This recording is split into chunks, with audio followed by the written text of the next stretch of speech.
मित्रों नमस्कार। सुधीर पांडे पूर्वांचल के यूट्यूब चैनल पर स्वागत है, अभिवादन है, अभिनंदन है।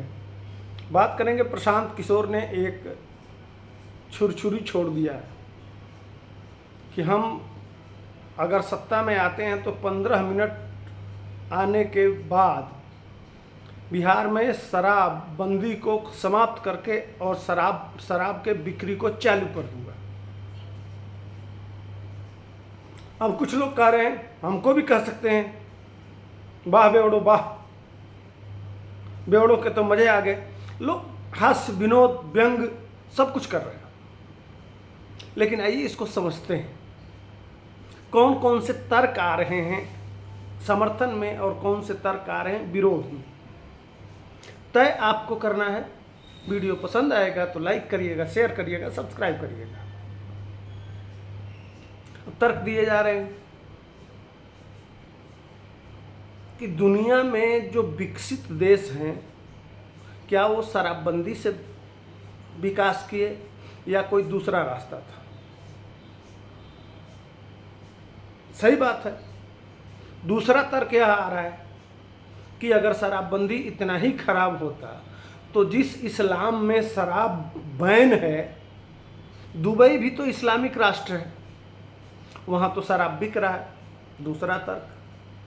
तीसरा तर्क कि भारत के जिन राज्यों में जो राज्य विकसित हो गए हैं या बहुत तेज प्रगति कर रहे हैं, क्या उसमें शराबबंदी मुख्य कारण है कि कुछ और कारण है।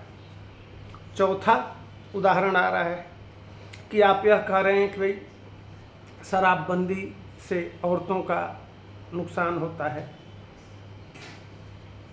तो जिन राज्यों में शराब बिक्री हो रहा है वहाँ भी हिंसा हो रही है और बिहार में भी हिंसा हो रही है। शराबबंदी की वजह से हिंसा रुकी तो नहीं है। अगर रोक दिए हो तो बताइए। तो ये सारे मुद्दे तरह चर्चा में आए, माने बने हुए हैं। कुछ लोग पक्ष में बात कर रहे हैं, कुछ लोग विपक्ष में। आप जानते हैं कि शराबबंदी शुरू हुआ था, घरेलू हिंसा को लेकर लगातार आंदोलन चल रहा था। उसमें तमाम महिलाएं जो एक किस्म की साड़ी पहन के और लाठियों से पुरुषों के साथ, वह पूरे देश में एक माहौल बना, उसी में शराबबंदी हो गया।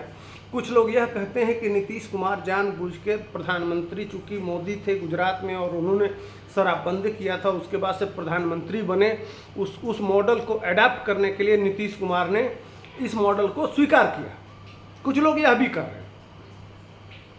अब उस समय तो यह हुआ आंदोलन, लेकिन यह भी कहा जा रहा है कि अगर जब जनसंख्या नियंत्रण की बात आती है तब नीतीश कुमार आप कहते हैं कि लड़कियों को जागरूक, हमको नसबंदी की ज़रूरत नहीं है, बल्कि हमको लड़कियों को जागरूक करने की ज़रूरत है, उनको शिक्षित करने की ज़रूरत है, इसका प्रचार करने की ज़रूरत है। अगर अच्छी तरह से प्रचार किया जाएगा, आप जानते ही हैं विधानसभा में वह किस तरह से बयान दिए थे, वो यादें होगा आप लोगों को, उस पर जाना नहीं चाहता हूँ।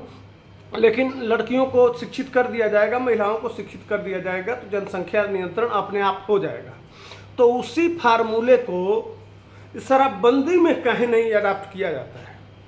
वहाँ आप इस तरह के रिजिड, एक तरह से तानाशाही रवैया क्यों अपनाए हुए हैं, बिल्कुल जिद पे क्यों अड़े हुए हैं, जबकि बिहार सरकार को हर साल 10,000 करोड़ रुपए का नुकसान हो रहा है।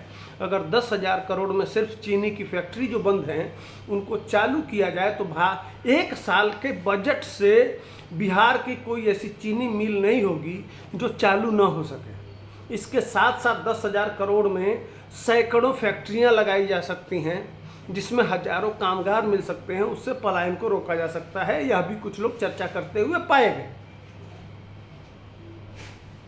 अब जब से बंद है, शराबबंदी है, तब से अगर जोड़ लिया जाए और जिस हिसाब से महंगाई चल रहा है, दिल्ली जैसा छोटा राज्य अगर हजार करोड़ रुपए सिर्फ शराब से अर्न कर सकता है, तो ऐसा तो नहीं है कि दिल्ली में चारों तरफ अपराध ही अपराध है। अपराध हर जगह है। तो अगर उसको तरीके से, उसमें से जो शराबबंदी है उसमें से कुछ लोग कह रहे हैं कि आप 20% 25% इसके अवेयरनेस के लिए निकाल के और लगा दीजिए, और बाकी बिहार के संवर्धन में लगा दीजिए, बिहार के डेवलपमेंट में लगा दीजिए, बिहार के विकास में लगा दीजिए। ऐसा कुछ लोग समझा रहे हैं। लेकिन और कुछ, और जैसे मान लीजिए पार्टियां हैं वह समझ रही हैं कि 50% वोट है महिलाओं का, कहीं ऐसा ना हो कि वो बिदक जाएं और दूसरी पार्टी को वोट दे दें। अब प्रशांत किशोर इस वोट को, इसको दूसरे तरह से समझा रहे हैं। वह कह रहे हैं कि अगर सही ढंग से लागू किया जाए तो अपराध भी रोका जा सकता है, और इसके साथ साथ दारू बिक भी रहा है, ऑनलाइन मिल रहा है। अगर बिल्कुल 100% रोक दिया गया होता तब भी बात बनता, लेकिन रुक पा नहीं रहा है। पुलिस 2 नंबर की कमाई कर रही है, माफियाओं का राज चल रहा है। 1 रुपये के जगह पर 20 रुपये लोग लगा के दारू पी रहे हैं। इसके साथ साथ कच्ची दारू का 2 नंबर का यूरिया से बना हुआ दारू ज़्यादा प्रयोग में लाया जा रहा है, जिससे सैकड़ों लोग मर गए। कम से कम जो ओरिजिनल दारू आएगा तो उससे मौत तो नहीं होगी। एक लिमिट बना दीजिए, एक तरीका उसका निर्धारण कर दीजिए, हो सकता है कि वह काम आ जाए। तो यह सारी बातें चर्चा में हैं। प्रशांत किशोर ने कहा है कि हम आएंगे तो इसको इतने सलीके से, इतने तरीके से लागू करेंगे कि यह शराब बिकेगा भी और उससे नुकसान भी नहीं होगा। और घरेलू हिंसा की बात है तो घरेलू हिंसा भी नहीं होने दूंगा। वैसे प्रशांत किशोर का कुछ जाना नहीं है, अभी पार्टी बनी नहीं है। घोषणा है कि पार्टी बनाएंगे, अभी चारों तरफ लेकिन प्रशांत किशोर जिस तरह से बढ़ रहे हैं, उनका संगठन जिस तरह से बढ़ रहा है, जिस तरह से वो यूथ को जोड़ रहे हैं, यूथ बहुत ताकत होता है। एक परिवार का रीढ़ होता है यूथ, वह उसी की बात, परिवार के यूथ की बात परिवार के बुजुर्ग भी मानते हैं और महिलाएं भी मानती हैं। उन्होंने बहुत अच्छी तरह से नस पकड़ा है। इससे घबराए हुए सभी बाकी पार्टियां घबराई हुई हैं। कितना सफल होते हैं इस जातिवादी माहौल में, इस जाति के मिथक को कितना तोड़ पाते हैं, कितना चोट पहुंचा पाते हैं। एक तरफ MY समीकरण है तो एक तरफ नीतीश कुमार का अपना फॉरवर्ड और EBC और महादलित, ये गठबंधन है। अब इसमें कितना सक्सेस होते हैं ये तो समय बताएगा। लेकिन प्रशांत किशोर कह रहे हैं कि 15 मिनट में आएंगे तो हम दारूबंदी ख़त्म हो जाएंगे। अब महिलाएं क्या सोचेंगी मतदान करते समय, यह तो उनको तय करना है। लेकिन यह बात सही है कि न तो अपराध रुका है, जिन जिन उद्देश्यों को लेके इसको कहा गया था उसमें कहीं कोई कमी नहीं दिखाई दे रहा है इस पर। लेकिन RJD भी कुछ बोलने से घबरा रही है दारूबंदी पर, भारतीय जनता पार्टी भी घबरा रही है, और JDU का तो किया धरा है ही। खैर भारतीय जनता पार्टी भी इसके समर्थन में आई थी जब बंद हुआ था, तो उसको भी बोलने का कुछ अधिकार नहीं है। लेकिन प्रशांत किशोर को कुछ खोना तो है नहीं, सिर्फ पाना है। तो एक छुरछुरी छोड़ दिए हैं।